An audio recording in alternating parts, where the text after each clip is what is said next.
Namaskar, I am Meet Abrar. Welcome you all to ASEP classes and I hope you are all doing great. तो ये है हमारी first video of linear equations. ठीक है, इसमें क्या करेंगे हम इम्पॉर्टेंट क्वेश्चंस हम लीनियर इक्वेशंस के डिस्कस करेंगे। जैसे कि हमारी सीरीज चली रही थी, जो अभी जिनका एग्जाम है, फाइनल एग्जाम है 10th के, तो उनके लिए वीडियो काफ़ी ज़्यादा इम्पॉर्टेंट है और ये मतलब जैसे आगे बच्चे भी आएंगे तो वो भी देख सकते हैं, तो उस पर कोई दिक्कत नहीं है क्योंकि ये जो क्वेश्चंस हैं ये अभी तो इस वाली वीडियो में तो प्रीवियस ईयर क्वेश्चंस आएंगे। ठीक है, उसके बाद नेक्स्ट वीडियो में उसके बाद आएंगे आपके जो थोड़े से डिफिकल्ट क्वेश्चंस होते हैं और फिर उसके बाद नेक्स्ट वीडियो में आएंगे थोड़े से हायर लेवल के क्वेश्चन जो मतलब आपके कॉम्पिटिटिव लेवल पे आते हैं, ताकि आपको क्या हो एक ही साथ सारा सब कुछ क्लियर हो जाए कि PYQs प्रीवियस ईयर में कैसे क्वेश्चन आ रखे हैं, डिफिकल्ट क्वेश्चंस क्या बन सकते हैं एग्जाम में, और फिर जो कॉम्पिटिटिव लेवल में जो क्वेश्चन आते हैं वो कैसे होते हैं। ठीक है, तो यहाँ पे आपका सारा वो क्लियर हो जाएगा अगर आपका बेस क्लियर है लीनियर इक्वेशंस का। चलिए फिर शुरू करते हैं हम लोग बिना किसी डिले के, है ना।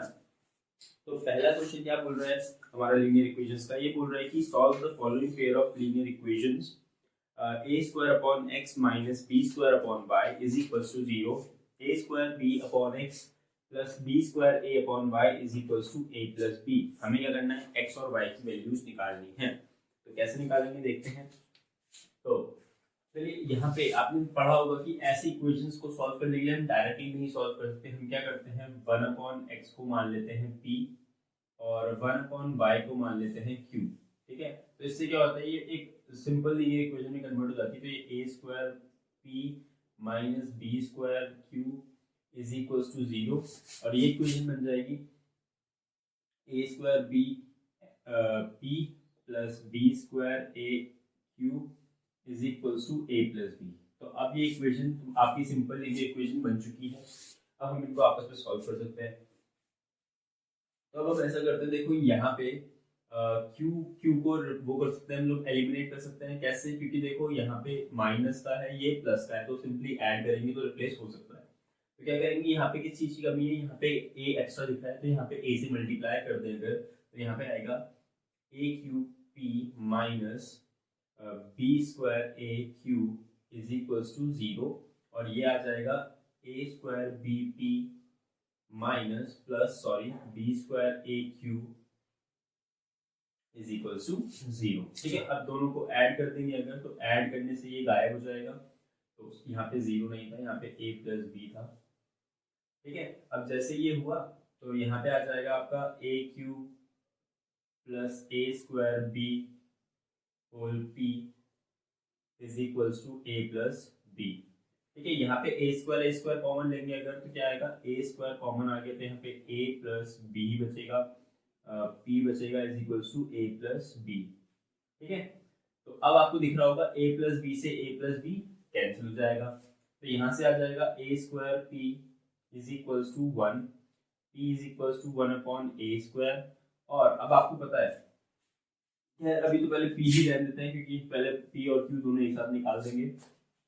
अब जैसे ये ऐसा आ गया, हम क्या करेंगे, इसको किसी भी एक इक्वेशन में पुट कर देंगे। यहाँ पे पुट कर दे अगर, तो क्या होगा, यहाँ पे हो जाएगा a square into 1 upon a square minus b square into Q is equals to 0। ये आ जाएगा a स्क्वायर से a स्क्वायर कैंसिल, तो ये आएगा 1 minus b square Q is equals to 0 और b square Q is equals to आ जाएगा 1, जिससे q आपका आ जाएगा 1 अपॉन b स्क्वायर। ठीक है, बड़ी आसानी से आ गया। तो यहाँ पे देखते हैं p की जगह पे 1 अपॉन x रखेंगे तो 1 upon x equals to 1 upon a square हो जाएगा और दिस फर्दर इंप्लाइज कि x आपका हो जाएगा हमारा a स्क्वायर के इक्वल। ठीक है, x की वैल्यू आ गई। देखो यहाँ p पे मत छोड़ देना, आंसर आपका गलत हो सकता है क्योंकि वो क्या करेगा, अगर ये ऑप्शन वाला क्वेश्चन आएगा तो वो ऑप्शन में ना आपको दोनों ऑप्शन दे देगा, a स्क्वायर भी ऑप्शन दे देगा और 1 अपॉन a स्क्वायर भी ऑप्शन दे देगा, जिससे क्या हो सकता है कि आप यहीं पे आंसर निकालेंगे और आप कंफ्यूज हो सकते हैं कि यही आंसर है और 1 upon a square comma 1 upon b square वाले में टिक कर देंगे गलती से, तो आपका आंसर गलत हो जाएगा जबकि आपको आता भी था तो भी।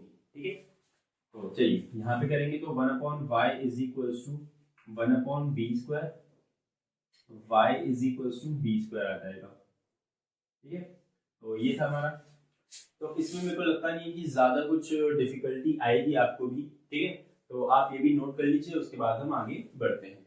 तो मैंने देखा कि जो PYQs है ना, उनमें मेरे को ज़्यादा ऐसे डिफिकल्ट क्वेश्चंस कोई मिले नहीं। ठीक है, बड़े बड़े 4-4 मार्क्स के जो क्वेश्चंस थे वो भी मुझे काफ़ी हद तक इजी लगे। जो रूटीन क्वेश्चन आपके NCERT वगैरह में रहते हैं, वो टैक्सी वाले, बोट और स्ट्रीम वाले, ठीक है, और क्या हो जाता है, नंबर्स वाले, एज वाले, तो वो इतने मुश्किल नहीं थे, आसान थे। तो देखते हैं, बाकी मुझे अगर और मिलते रहेंगे तो मैं लाता रहूँगा जो डिफिकल्ट वगैरह मिलेगा। ठीक है, तो चलिए नेक्स्ट क्वेश्चन देखते हैं। नेक्स्ट क्वेश्चन बोल रहा है कि 10/x + y + 2/x - y = 4.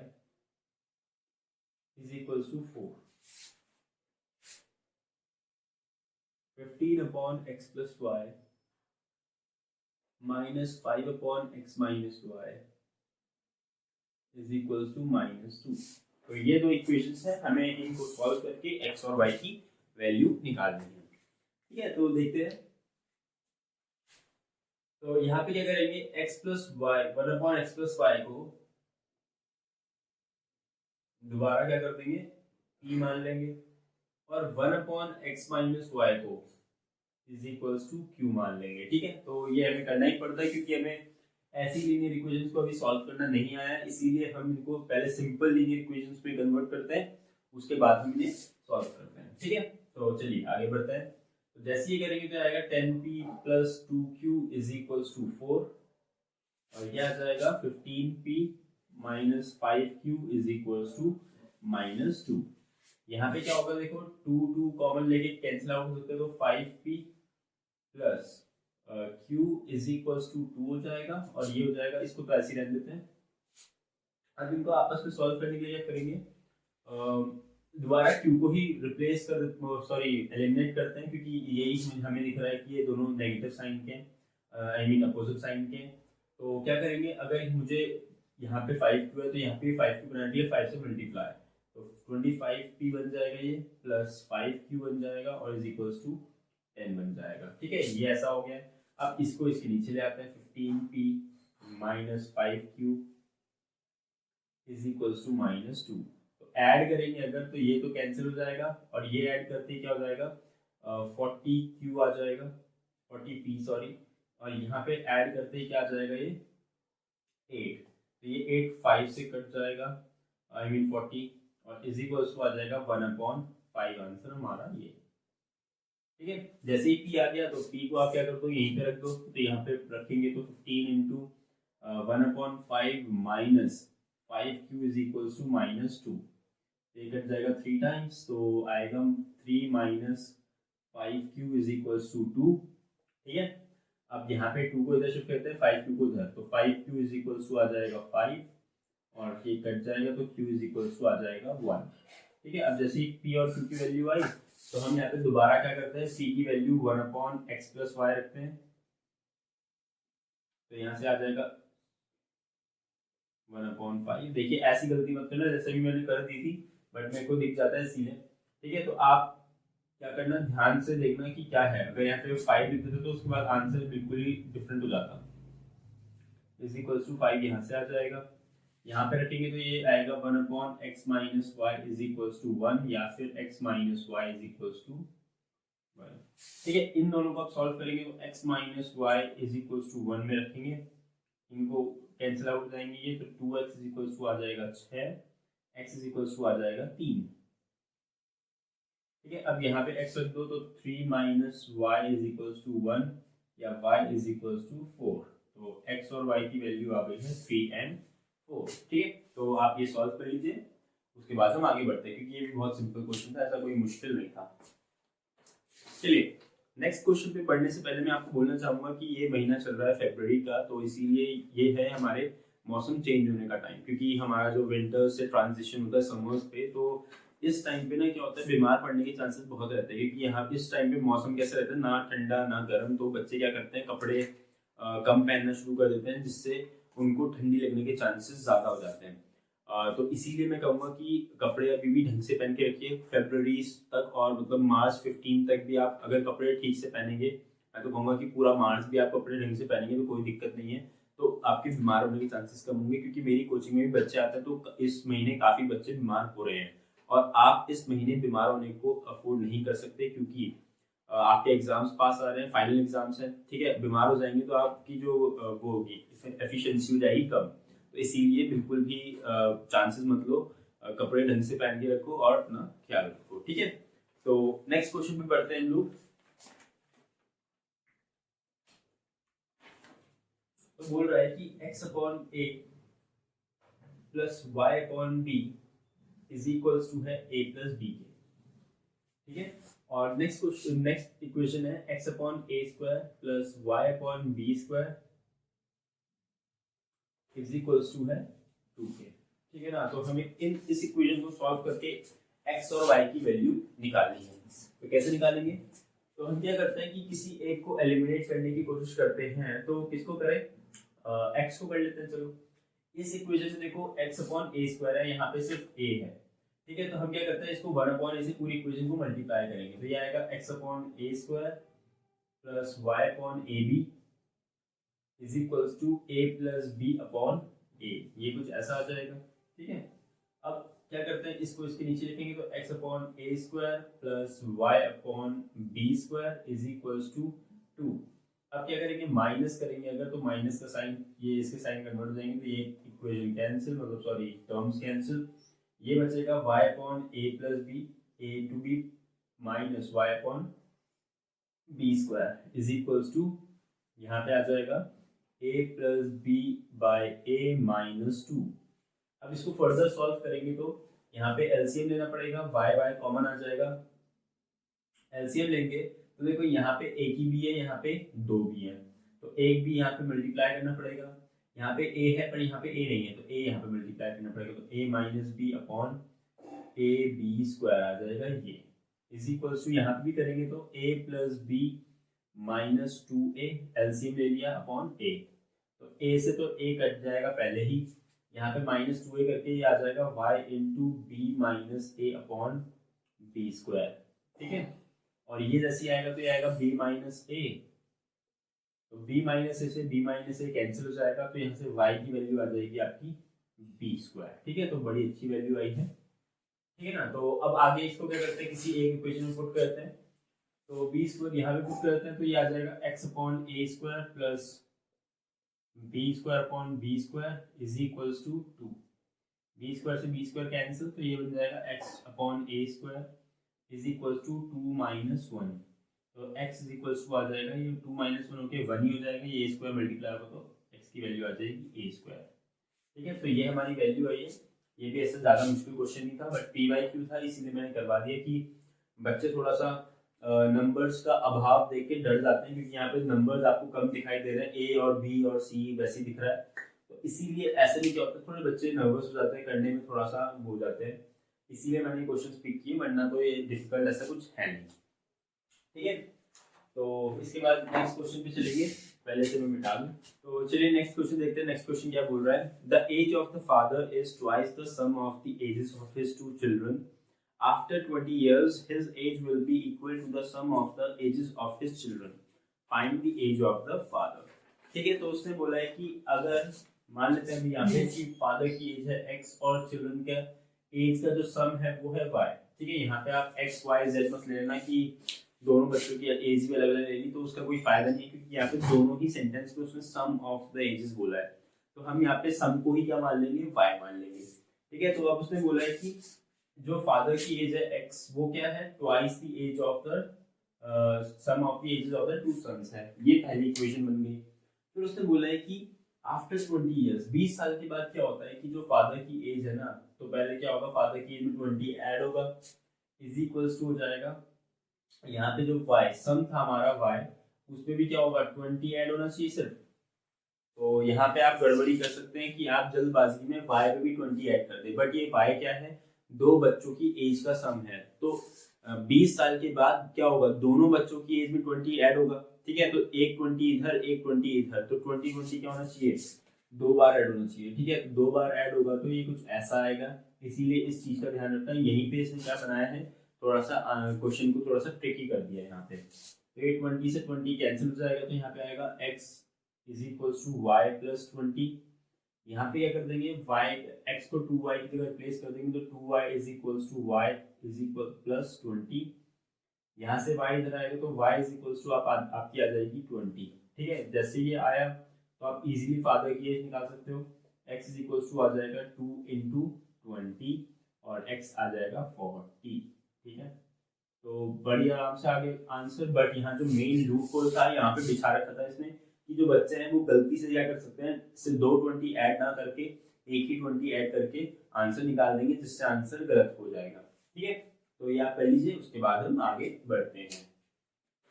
तो चलिए देखते हैं नेक्स्ट क्वेश्चन क्या बोल रहा है। नेक्स्ट क्वेश्चन बोल रहा है कि the age of the father is twice, sorry ये तो पिछले वाले क्वेश्चन हो गया, really sorry. A two-digit number is 7 times the sum of its digits. The number formed by reversing the digits is 18 less than the given number. Find the given number. तो ये बहुत routine question थे जो आप NCERT में भी कर रहे होंगे। तो क्या बोल रहा है, टू डिजिट नंबर है, तो हम मान लेते हैं कि उसकी 10 स्पेस की डिजिट है x और y जो है हमारी उसकी 1 स्पेस की डिजिट है।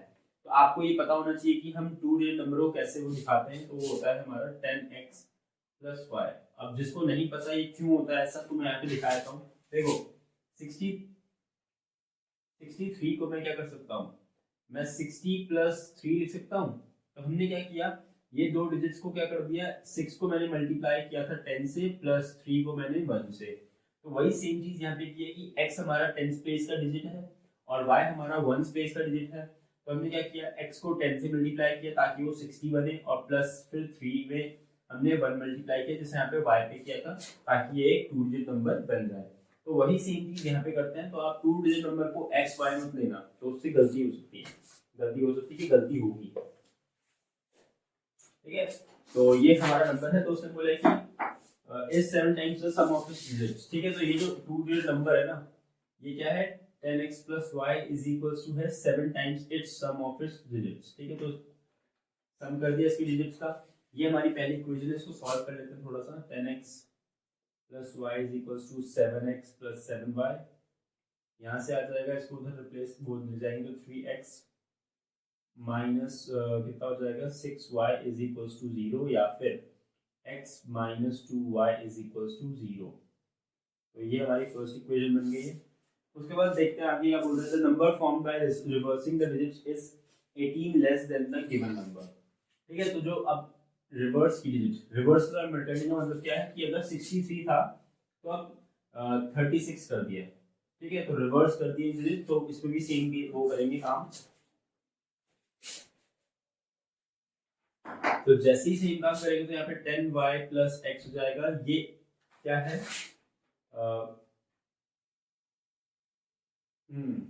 तो ये है। अब क्या बोला उसने कि जो ये नंबर है ये 18 लेस देन क्या है, जो ओरिजिनल नंबर से है 10x प्लस वाई माइनस 18। ठीक है, मतलब कि ओरिजिनल नंबर में से अगर 18 माइनस करूंगा तो मेरे को मिलता है जो रिवर्स करके, डिजिट्स को रिवर्स करके हमें नंबर मिलता है। ठीक है, अब इसको सॉल्व करेंगे तो क्या आएगा देख लेते हैं। यहाँ पे दोनों को इधर ले जाएंगे तो ये 9, इसको इधर लाते हैं, इसको इधर ले जाते हैं, 9x minus 9y is equals to 18 आ जाएगा, और x minus y is equals to 2 आ जाएगा। ठीक है, ये आ चुका है। तो यहाँ पे क्या करता है, फिर इन दोनों को हम सॉल्व करेंगे तो यहाँ से x is equals to 2y मिल जाएगा। तो यहाँ पे रिप्लेस करते हैं, तो 2y minus y is equals to 2, y is equals to 2। जैसे ही आया यहाँ पे पुट करोगे तो x इज इक्वल्स टू आ जाएगा 4। ठीक है, तो हमारा नंबर आ चुका है 42। 42 इज आवर आंसर। तो जहाँ भी आपको मतलब अगर ऑप्शन वाला है तो वहाँ पे लिख देना कि जो हमारा ऑप्शन होगा उसको टिक कर देना सही, वरना स्टेटमेंट लिखना कि द गिवन नंबर इज 42। ठीक है, तो चलिए देखते हैं नेक्स्ट क्वेश्चन। नेक्स्ट क्वेश्चन थोड़ा सा पढ़ने में लंबा है बट इजी है। Sita Devi wants to make a rectangular pond on the roadside for the purpose of providing drinking water for street animals. The area of the pond will be decreased by 3 square feet if its length is decreased by 2 feet and breadth is increased by 1 feet. Its area will be increased by 4 feet if the length is increased by 1 feet and breadth remains the same. Find the dimensions. अब उसने अलग अलग वो दे दिए, तो हम क्या करते हैं, पहले तो लेफ्ट ऑफ ब्रेथ को x और y मान लेते हैं, जो आप हमेशा करते ही हो, जो चीजें निकालनी होती है उसको x और y मान लिया। अब उसका पहला स्टेटमेंट पढ़ते हैं, the area of the pond will be decrease by 3 square feet if its length is decrease by 2 feet. ठीक है, तो लेंथ को हमने अगर 2 फीट से डिक्रीज किया और ब्रेथ को क्या किया, breadth is increase by 1 feet, तो y में क्या कर दिया हमने, ऐड किया 1। तो क्या बोल रहे हैं कि जो एक्स वाई है ना, एक्स वाई मतलब कि आपको पता है कि जो हमारा रेक्टेंगल का एरिया होता है वो लेंथ इनटू ब्रेथ होता है, तो length into breadth is equals to हमारा एरिया हो जाएगा लेंथ इनटू ब्रेथ। इसमें क्या हो रहा है कि हमारा जो एरिया है वो क्या हो रहा है, 3 फीट डिक्रीज हो रहा है, -3 फीट, जब हम ऐसा कुछ कर रहे हैं। तो अब इसको सॉल्व करेंगे थोड़ा सा, तो ये आएगा x y plus x minus 2y minus 2 is equals to x y plus -3। तो एक्स वाई से एक्स वाई कैंसिल हो जाएगा बड़े आराम से, तो x माइनस 2y ये हो जाएगा -2 उधर जाएगा तो +2 हो जाएगा, तो ये हो जाएगा -1। तो ये फर्स्ट इक्वेशन बन गई है। फिर वो बोल रहा है कि its area will be increased by 4 feet if the length is increased by 1 feet। तो अब क्या किया है, अगर हम उसकी लेंथ बढ़ाएंगे 1 फीट से और जो ब्रेथ है, ब्रेथ को सेम ही रखेंगे, तो ये क्या होगा, एक्स वाई में क्या है, एडिशन होगा, 4 फीट स्क्वायर फीट का एडिशन हो जाएगा। ठीक है, तो ये हो रहा है, तो इसको जरा सॉल्व करेंगे, तो x y plus y is equals to x y plus 4, ये कुछ ऐसा हो जाएगा।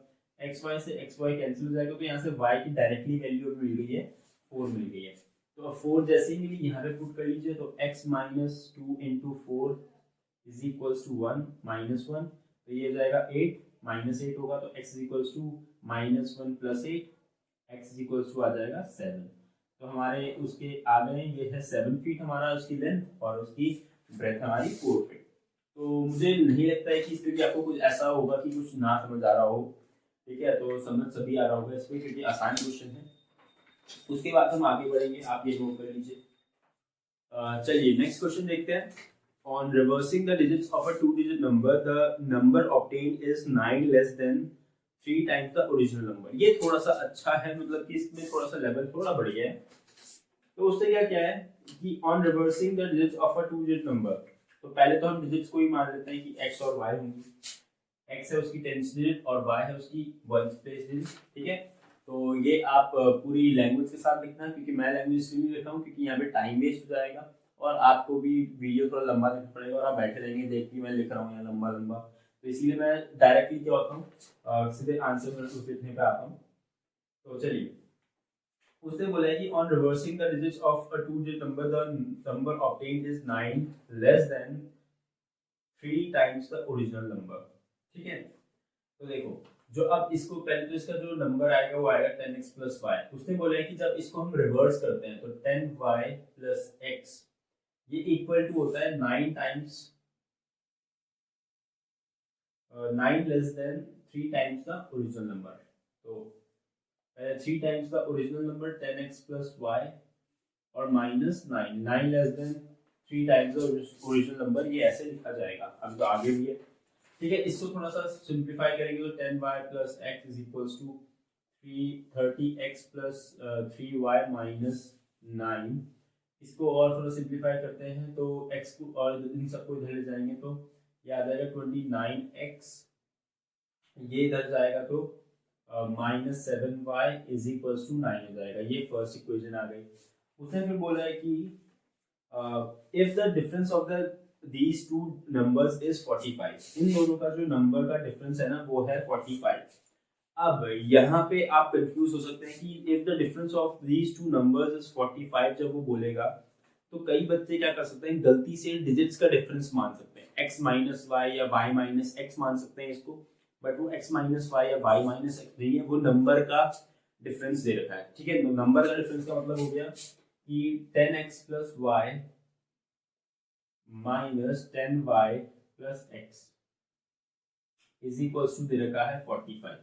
अब मुझे कैसे पता कि ये जो ओरिजिनल नंबर है इसी को माइनस करके 45 आ रहा है, मतलब कि ये बड़ा है ये छोटा है और ये छोटा है ये बड़ा है, ऐसा कैसे पता चल रहा है? तो यहाँ पे देखेंगे, अगर तो जो नया रिवर्स करने के बाद जो नंबर आया है वो इक्वल टू है 3 टाइम्स द ओरिजिनल नंबर, ठीक है, -9। आई एम सॉरी, हाँ तो ये देखो मैंने भी गलती कर दी थी, मैंने सोचा कि वो होगा, बट यहाँ पे क्या है, जो आपका रिवर्स करने के बाद जो नंबर बना है ना वो बड़ा है हमारे ओरिजिनल नंबर से, क्योंकि ये नंबर कितना है, ओरिजिनल नंबर के 3 टाइम्स है -9, तो 3 टाइम्स करके -9 करेंगे तो ये नंबर तो हमेशा बड़ा ही रहेगा इससे।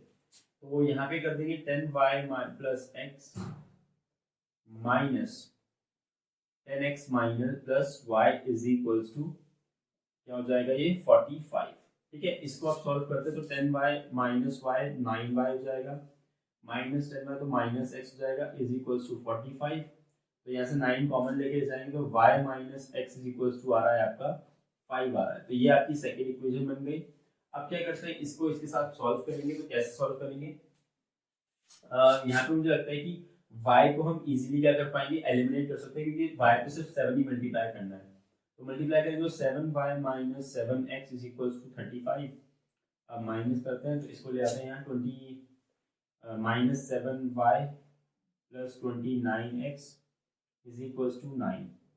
ऐड कर देंगे तो ऐड करने से हो जाएगा ठीक है, ये कैंसिल हो गया। इसको ऐड करेंगे तो देखो 7 माइनस होगा तो कितना बचेगा, 22 बचेगा। तो 22x is equals to 35 plus 9 कितना हो जाएगा 44, ठीक है। तो ये x इज इक्वल्स टू आ जाएगा 22, 2 हो जाता है, तो x की वैल्यू आ गई है 2। और y की देख लेते हैं, y की यहाँ पे जब x की वैल्यू यहाँ पे 2 रखेंगे तो y minus 2 is equals to 5 होगा, और y इज इक्वल्स टू आ जाएगा 2 उधर जाके ऐड होगा तो 7। तो हमारा रिक्वायर्ड नंबर है 27, ठीक है। तो ये आ गया। तो चलिए आप ये नोट कर लीजिए, और यहाँ पे ध्यान रखना एक तो कि कौन सा वाला नंबर बड़ा है इसका आपको ध्यान रखना चाहिए। अगर आप यहाँ पे 10x y plus Y minus 10y plus x कर देते तो यहाँ पे आपका आंसर गलत आता, ठीक है। और दूसरा यहाँ पे आप डिजिट्स का नंबर डिफरेंस लिख देते तो वो भी आंसर गलत कर देता। इसीलिए ये दो चीजों पे ध्यान देना था कि इन दोनों में से रिवर्स करने वाला नंबर ज्यादा बड़ा है या हमारा ओरिजिनल नंबर ज्यादा बड़ा है। तो वो यहाँ इस वाले स्टेटमेंट से पता चलता, मतलब इस एक्सप्रेशन से पता चलता। दूसरा यहाँ पे जो नंबर का जो डिफरेंस है वो बोला है, तो नंबर का डिफरेंस का मतलब है कि उन नंबर्स का डिफरेंस, ठीक है, उनके डिजिट्स के डिफरेंस का भी बात कर रहा है वो, ठीक है। तो चलिए आप ये नोट कर लीजिए, उसके बाद हम आगे बढ़ते हैं। और चलिए देखते हैं नेक्स्ट क्वेश्चन क्या बोल रहा है। At a certain time in a deer park the number of heads and legs of deer and human visitors were counted, and it was found that there were 39 heads and 132 legs. Find the number of deers and human visitors. तो अब आपको पता है कि हमारे dear और human के heads कितने होते हैं, ठीक है। डियर का हेड कितने होते हैं, एक डियर के पास कितने हेड इज 1, ठीक है। तो ये आपको पता होना चाहिए, खैर पता होगा, ठीक है ना। और ह्यूमंस के पास भी एक ही सर है, तो यहाँ पे हम हेड को एक ही काउंट करेंगे। बट लेग्स की अगर बात करें तो डियर के पास कितने लेग्स होते हैं, 4 लेग्स होते हैं, और ह्यूमंस के पास कितने लेग्स होते हैं, 2 लेग्स होते हैं। तो इसीलिए यहाँ पे जो लेग्स में हो जाएगा थोड़ा सा यहाँ पे डिफरेंस आएगा। तो देखते हैं हम क्या मान लेंगे कि number of dears, number of humans x है और नंबर ऑफ डियर्स क्या है, y है। तो इससे क्या इक्वेशन बनेगी, पहले तो x हमारे ह्यूमंस के वो है और y हमारे ह्यूमंस का नंबर x है और डियर्स का नंबर y है। तो देखो x plus y is equals to है क्या 39, मतलब कि ह्यूमंस प्लस डियर का जो हेड्स हैं वो मिलके ही 39 है, क्योंकि एक ह्यूमंस के पास भी एक हेड होता है और डियर के पास भी एक हेड होता है, तो इसलिए x plus y is equals to 39।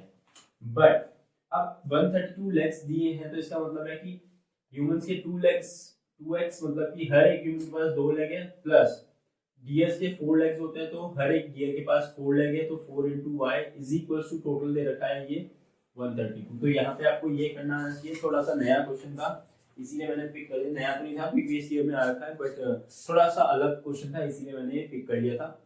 तो अब यहाँ पे अगर हम इसे सॉल्व करेंगे तो ये आएगा, देखो 2 कॉमन ले लेंगे तो x plus 2y is equals to 6 times, और ये फिर 66 आ जाएगा, ठीक है। अब सॉल्व कर लो, अब तो बहुत ही आसान हो गया है क्वेश्चन। अब क्या कर देंगे, माइनस कर देंगे तो कट जाएगा, तो यहाँ पे बचेगा एक y बचेगा सिर्फ 39 माइनस करेंगे कितना आएगा, 16 में से 9 गया तो कितना आएगा 7, और 5 में से तो 27। तो y की वैल्यू आ गई आपकी 27, x की वैल्यू आप निकाल सकते हैं 27 लिख के, तो x plus 27 is equals to 39, x is equals to 12 आ जाएगा। ठीक है, तो ये आ गया 12। तो क्वेश्चन सॉल्व करने में तो आसान था और लैंग्वेज भी कुछ खास मुश्किल नहीं थी इसकी, तो इसीलिए आप ये नोट कर लीजिए। तो चलिए, ये हमारी इस वीडियो का है आखिरी क्वेश्चन। उसके बाद हम मिलेंगे अब नेक्स्ट वीडियो में। हमारी लीनियर इक्वेशन कंटिन्यू होगी, उसमें हम थोड़े से मुश्किल क्वेश्चंस भी लाएंगे, है ना। तो फिर मिलते हैं, तब तक के लिए मेहनत करते रहिए। Thank you so much.